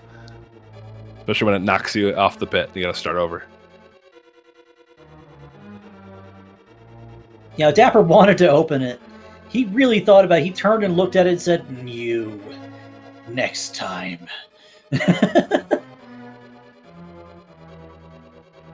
All in all, this Randomizer didn't seem like it was too rude. There were some spots where, like this roller right here, that it can definitely just flex on you a little bit. But we had a cape relatively early, so I don't think anyone was ever in any serious danger on this seed, which is a kind of nice feeling when you play Randomizer. As fun and wacky as some of the placements may be. The Lionel guarding Old Man was pretty brutal. I think it took 4 or 5 lives from the players today. It was that was rude.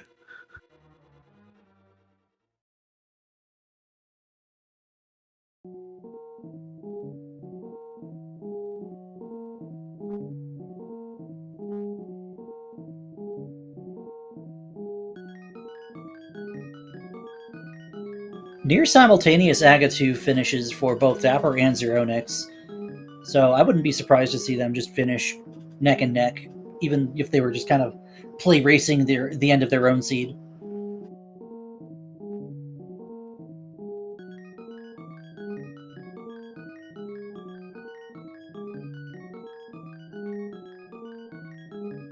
As we see them both drop down just about the same time.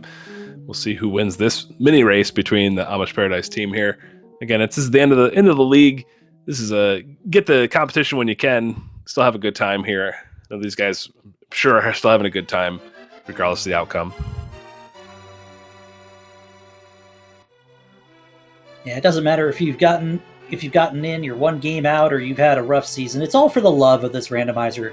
That's why we're all here. That's why we're all willing to put ourselves into wacky modes like cross keys and Randomizer and spoiler. Even though some of us may have never played low percent before, you see players do it, and you find out you actually might be better than you think in this game.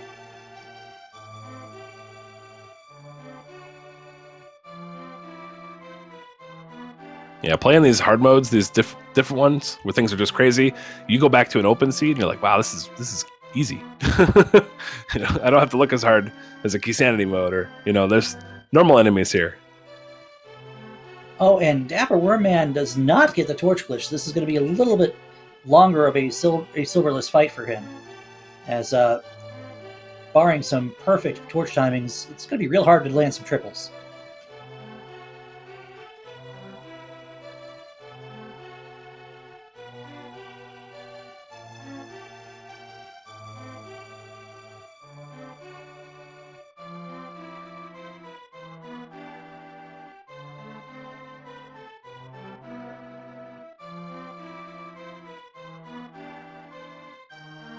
And this is why everybody says keep practicing your Ganon fights, because no matter what mode you do, 99 out of 100, even more, you got to do that same old Ganon fight.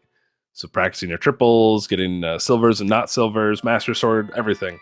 It's good to keep that in your practice tool belt. Oh, and Dapper taking a death on Ganon in Phase 4. Ouch.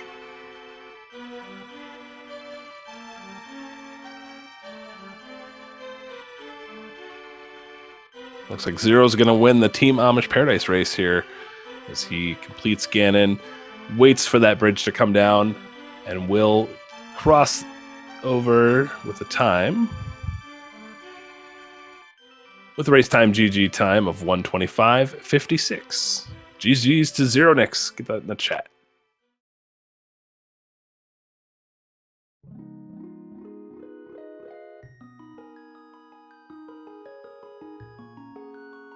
Yeah, round 2 against Ganon. You've got to be out for vengeance now. You're not even going to let him breathe at this point. You just want to take him down and be done with this.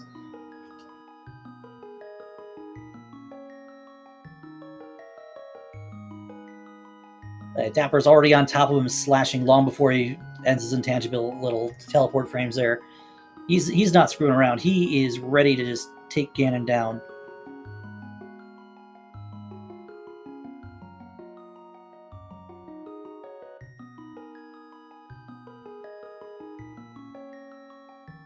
I'm going for a little bit of silverless slashing there. There is a very small frame window where you can damage Ganon with a tempered or higher sword without spinning. It takes some precise, shall I say, what's the word I'm looking for here? As he actually lands one. That's kind of cool. Yeah, it's a very small window of time. That's for sure. It's pixel perfect, nearly. I'm pretty close to. But also, if you just spam it, sometimes you hit it too. Yeah, you can swing your sword a few times in a few seconds, more than a few times in a second, really. And it's that one little moment in time where he's still vulnerable right before he teleports, and that is going to do it for Dapper Wormman. So let's see some GGs in chat as soon as he crosses this 1x3 bridge. That will call the race, and this was a good one. It's a great race. Absolutely. We had we had one item on the inventory of one team that the other one didn't have, and then the other team had an item that the first team didn't have. It was always just a question of who was going to find the ice rod first. And little did we know, we were actually in for a pedestal seed today, but we didn't get to see the pedestal pulled. We'll have to ask our runners about that one. I personally feel like we missed out. We didn't get the full value of Rando today as a viewer. We needed 3 more dungeons. Come on. I mean, you put the powder on pedestal, the game gives you a mushroom. Get us those 3 dungeons back. We owe everybody 3 dungeons next time. We'll just go with that. Everybody gets a coupon for 3 free pendant dungeons for your next race. So it's extra fun if your next race happens to be, how shall I say this? Oh, a pet goal seed. That's always fun. And we are joined by both members of Amish Paradise and Rando Babies. And let's get some GGs. GGs, everybody. All 4 of these guys. This was GGs.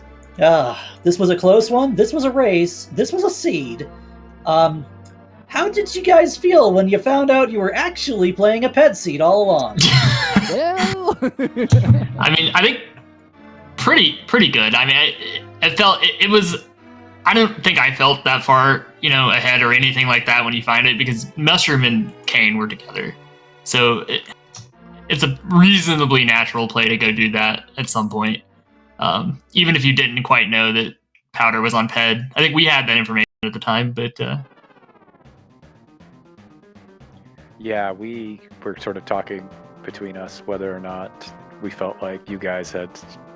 at least one of you had just turned in the mushroom right away and then gone on to other things, and if we had an advantage, but we were basically playing assuming that we did not have the advantage, because it was pretty obvious. I actually was debating doing it when I went up to check Ped, and went right to it right after. Yeah. So when I did it, I think I did it I might have done it earlier, at least in the overall schema of routing the seed. I might have done it earlier than a lot of people. So we basically had nothing left but Pod to get Hammer, right? So we had Hammer and Quake and Pod, and that was our go mode, right? Yeah, that ended up being go mode for us. Yeah. So I had Aaron go into Pod, and when Aaron went into Pod, I was like, well, I don't want to overlap since we had already gone through Eastern. I didn't want to overlap with them directly in Pod. That seemed bad. So I was like, well, I'll just go get some of these easy checks. And I was behind in crystals at that point. So I said, all right, I'll go do fake powder and then go into Skullwoods and finish that crystal off, because I didn't have Fire Rod when I went up there the first time. And so it kind of just tied those 2 checks as efficiently as I could while Aaron was looking through Pod. Mm-hmm. That was one of the key differences when you guys watch this back. Amish Paradise 0 had gotten to Pod the first, gotten that hammer. That was pretty huge. Gave them a lot of time with that. And then you guys found the Fire Rod and then found the Ice Rod, while Amish Paradise kind of struggled finding the Fire Rod in Pendant Desert, which gave you guys, Rando Babies, a chance to kind of even the gap and then take the lead. So it was some big swings on some crazy items for sure.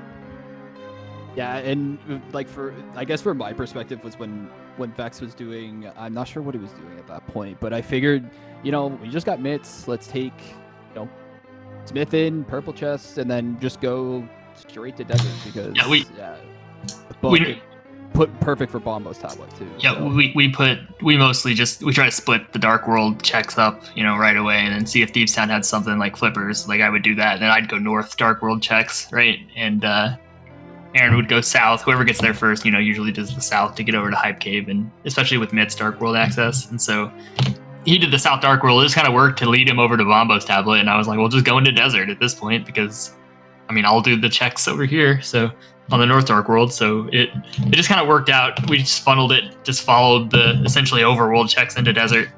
Yeah. So we hadn't checked Agina either, so. But the first chest is swamp. I'm just kidding. Yeah. Dang it. Zero, we're good friends, so I gotta ask, what happened at the beginning of the seed? So I was all excited because this wasn't the same process for a restream, so I got a little careless with my setup. Didn't notice it until we were in Saha. I'm like, this seems really familiar.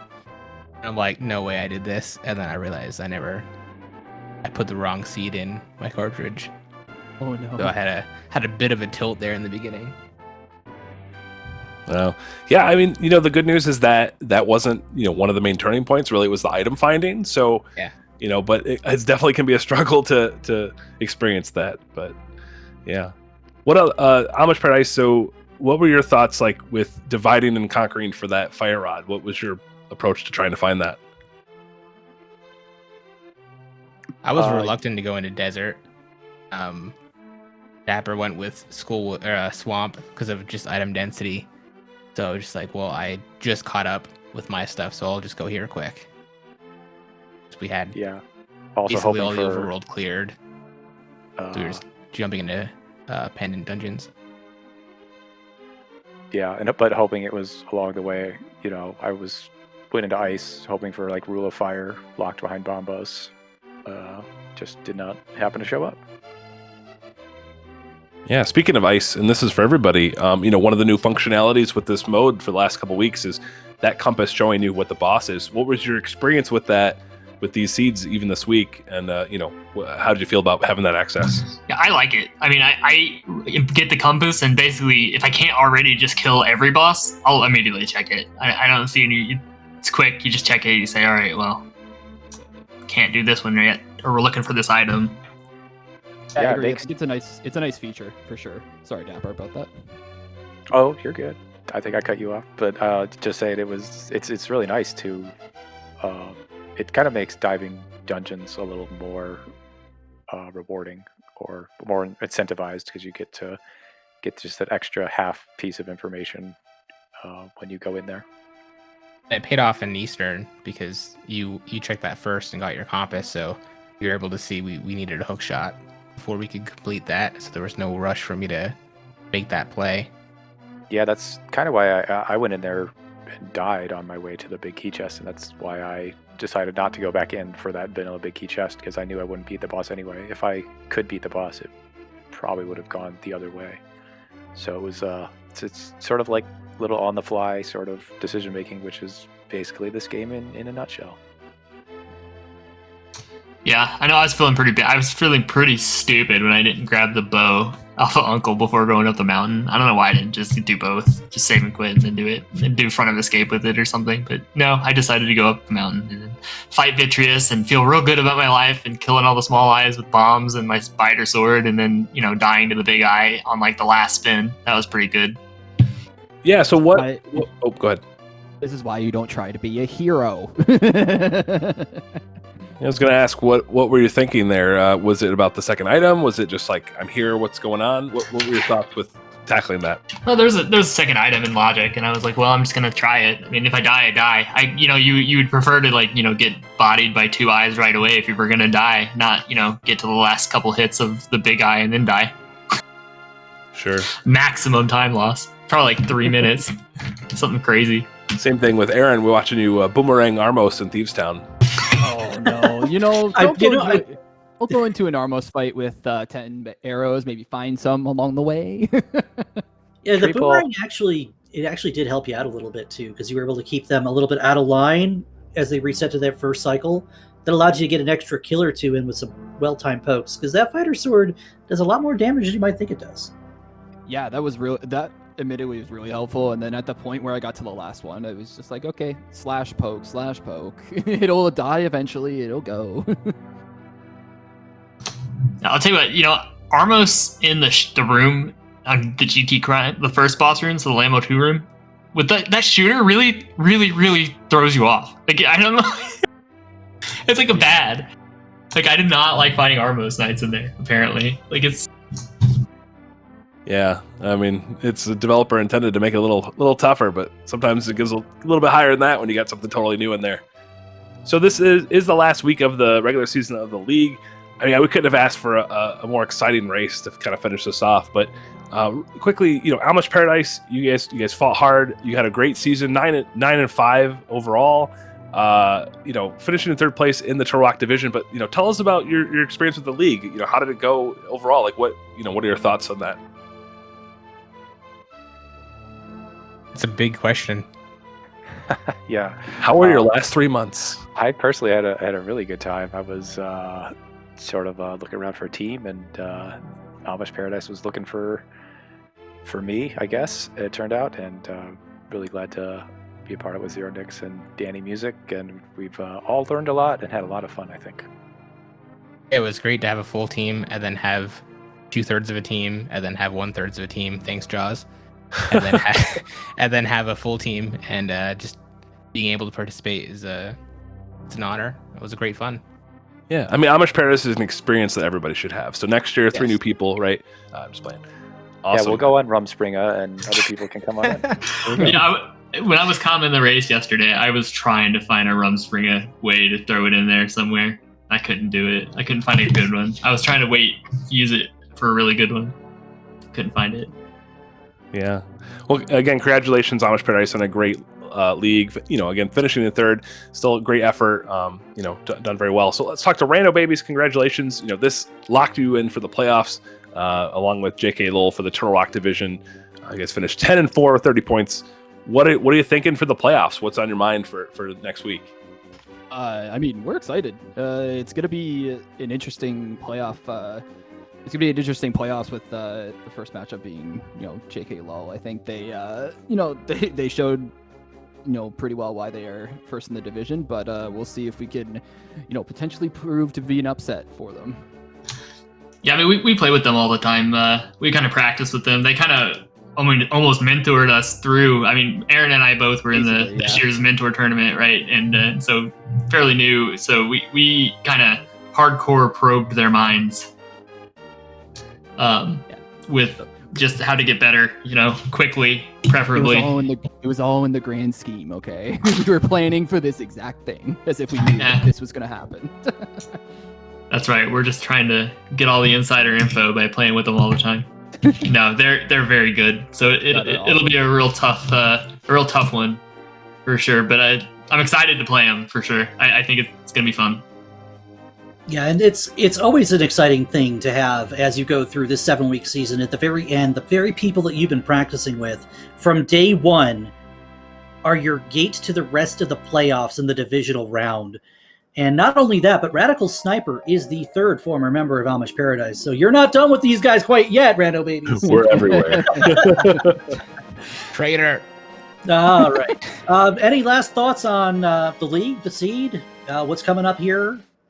It's been a heck of a race. You guys all put on a fantastic show, and all season long, I'm sure it's been as fun for us as it's probably been for you. But we're not done yet. We do have playoffs coming up, so. Yeah, again, huge shout-outs to Jossum Sauce for being on commentary with me tonight. And, of course, I'd say I kind of stepped in last minute myself. So, and Zeke and Pixie doing all the button pressing in the background. But, yeah, any final words, gentlemen? Yeah, I would just say thanks for putting it on. Thanks for getting us on SG on the SpeedGaming channels. It's pretty cool. Yeah, usually reserved for those really good people of the Invitational League. Not us poor lowly open players, right? But no, it was really good. In the league in general, a lot of fun. Anybody that was thinking about it this year and just didn't look for a team or didn't make it into the 96 runners, I think there's hopefully, you can find a team next year. I highly recommend it. It's great fun. And GG's to Amish Paradise for sure. Yeah, GG's Amish Paradise. We figured that it would come down to this last week anyways. If it was, if we were going to get in, we would have to at least win 1 or 2 against you. So, big GG's to you. Yeah, likewise. And congrats. Thanks. Yeah, congratulations. Appreciate that. Good luck. It's definitely exciting to, make it your way where, either of you guys win, you're in the playoffs versus sitting around hoping that someone loses to get you in. So I think hopefully that you guys were excited about that opportunity. Yeah, I think that's one really nice thing. It really feels like, at least whoever was coming out of this one feels like they earned it instead of, other stuff happening over the rest of the season and having to rely on everybody else. It feels like you earned it whenever it's just straight up 2 games. Yeah, I agree. Absolutely.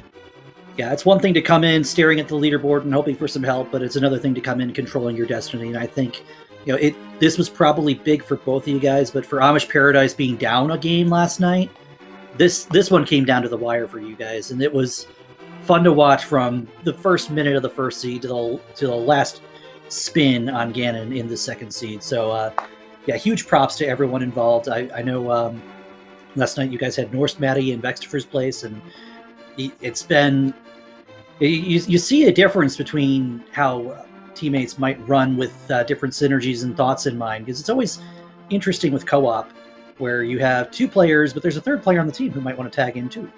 So that we saw that in week 1, we saw that here in week 7, and if we get to game 5s in the playoffs, you might see it again where the unusual pair shows up. That mode terrifies me. Veterans, co-op veterans terrifies you. It sounds terrible. Coming from the Cross Keys player on his team, I can't wait to play Game 5s this season. Oh man! All right, so once again, that will do it from us here at Speed Gaming 2 for this Open League run. Again, give these 4 runners on the screen a follow. Give their teammates a follow as well.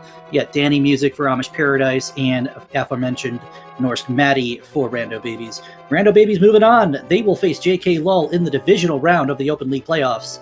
But we do have some Invitational League action coming at you in about 40 minutes. We're going to see a game between... It is the Immortals and Waffle House Drive-Thru playing at 11:10. Excuse me. Hi. Wrong time zone. At least it's not on the weekend where you've got daylight savings playing around with us. So keep an eye on Speed Gaming 1 through 6. If you like Randomizer, if you like speedrunning, give this channel network a follow all around. And if you like the league, as you see here today, Open League is all over the ALTTPR League 1 through 4, especially as playoffs come into play here. So, with that in mind, I'm going to throw it to Jaws to say goodnight. Appreciate everybody being here. Thanks for watching, and we hope everyone has a great rest of the week and enjoy some more Rando. Take care, everybody.